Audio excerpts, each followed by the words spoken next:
پشاور سے شاہد زمان یوسفزئی کے خصوصی رپورٹ کے مطابق افسران بالا کی خصوصی ہدایات پر ضلع بھر میں پرائیویٹ گنرز اور سرکاری وردی کی مشابہت اپنانے والے عناصر کے خلاف کریک ڈاؤن مزید تیز کر دیا گیا ہے۔ S P Faqirabad division Syed Talal Ahmed Shah کی ہدایات پر D S P Gulbahar circle Sajjad Hussain کی نگرانی میں ایس ایچ او تھانہ پھندو طارق خان اور انچارج چوکی پھندو حیدر شاہ نے کامیاب کارروائی کے دوران گاڑی میں موجود پرائیویٹ گنرز کو گرفتار کر لیا۔ گرفتار ملزمان کے قبضے سے 2 رائفل، 1 عدد پستول، بنڈل ویئرز،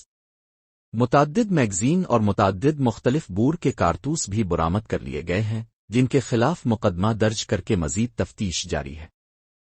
تفصیلات کے مطابق S P Faqirabad division Syed Talal Ahmed Shah کی ہدایات پر D S P Gulbahar circle Sajjad Hussain کی نگرانی میں ایس ایچ او تھانہ پھندو طارق خان اور انچارج چوکی پھندو حیدر علی شاہ نے دیگر نفری پولیس کے ہمراہ پھندو روڈ ناکہ بندی پر موجود تھے کہ اس دوران ایک مشکوک گاڑی کو روک کر اس میں موجود پرائیویٹ گنرز فواد محمد حارث خان اور اکرام بیگ کو گرفتار کر لیا۔ گرفتار ملزمان کے قبضے سے 2 رائفل، 1 عدد پستول، بنڈل ویئرز، متعدد میگزین اور متعدد مختلف بور کے کارتوس بھی برآمد کر لیے گئے ہیں، جن